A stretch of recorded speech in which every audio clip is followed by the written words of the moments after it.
Karibu kwenye episode ya 3 ya African Football. Hapa tunazungumza mpira wa Afrika.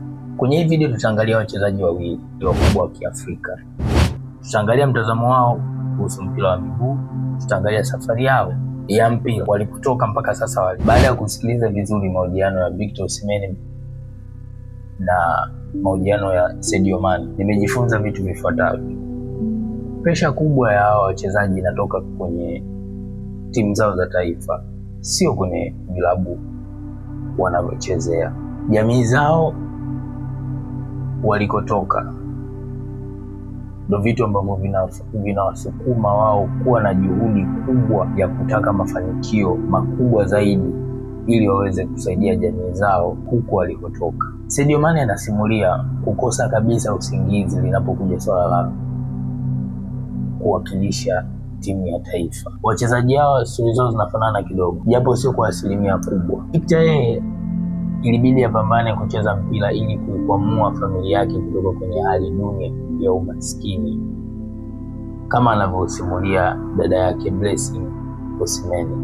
Kwa Sadio Mane familia yake ilibidi ikubali kumpa sapoti, kwa sababu ilifika sehemu Sadio Mane akaamua kukimbia kutoka kijijini kwao kwenda mjini Dakar ili aweze kutimiza ndoto zake za kuwa mcheza mpira. Baada ya kumtafuta kwa muda, familia yake ikampata na kumrudisha nyumbani. Kwa hiyo akaingia makubaliano na familia yake kwenye moja kati ya podcast akiwa anahojiwa na Rio Ferdinand. Sadio Mane alisema kwamba ilibidi akae chini na familia yake awaeleze kwamba yeye masuala ya kusoma sio priority yake katika maisha, yeye anataka kucheza mpira. Hivyo wakakubaliana na familia yake kwamba akae shuleni mwaka mmoja, mwaka unaofuata aweze kutimiziwa ndoto zake za kuwa mcheza mpira. Kweli mwaka uliofuata familia yake ikakaa chini na kumsupport Sadio Mane ili aweze kuanza safari yake ya mpira, akimkia zake Ufaransa katika klabu ya Metz. Huko ndio alipoanza safari yake ya mpira. Wachezaji wote wawili wanarudisha kwenye jamii zao kile kidogo wanachokipata, wanarudisha kwenye jamii zao.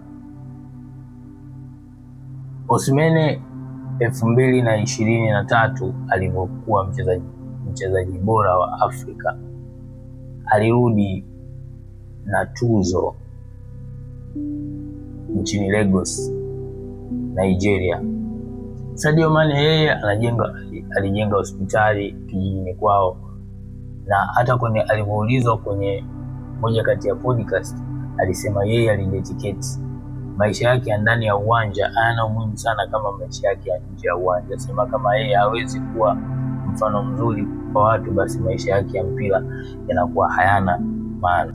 Safari ya Victor Osimhen ilianza kwenye World Cup under 17. Kutoka hapo akaenda mpaka Napoli, akawapa ubingwa Napoli baada ya miaka 30, baada ya kusubiri miaka 33. Safari ya Sadio Mane yeye ilianza kuchipukia, ilianza kushika tamu, ilianza kuwa tamu pale ambapo alipokuwa Augsburg. Pale ndio kwa mara ya kwanza alikutana na Klopp, ambaye baadaye walikuja tena kukutana wakiwa ligi ya England, kipindi Sadio Mane yuko Southampton na Klopp yuko Liverpool.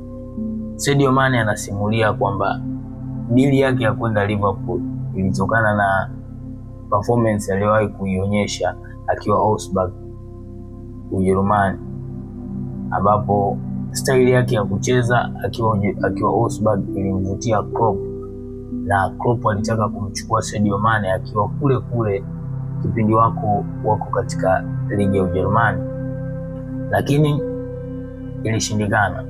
Baadaye wakaja wakutana Southampton.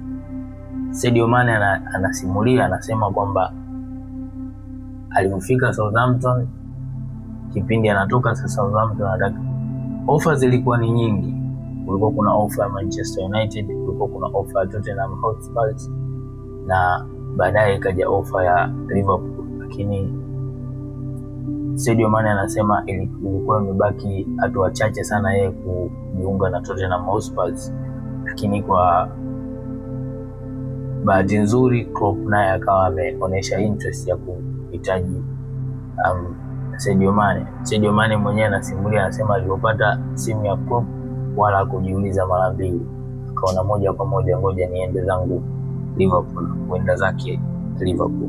So episode hapa tumededicate kwa hao wachezaji wetu wawili. Kama umependa hii episode, dondosha like, share. Kama imekupendeza zaidi, bonyeza kitufe cha subscribe. Naweka episode mpya kila siku. Kumbuka hii ni episode ya African Football. Hapa tunazungumza mpira tu wa Afrika.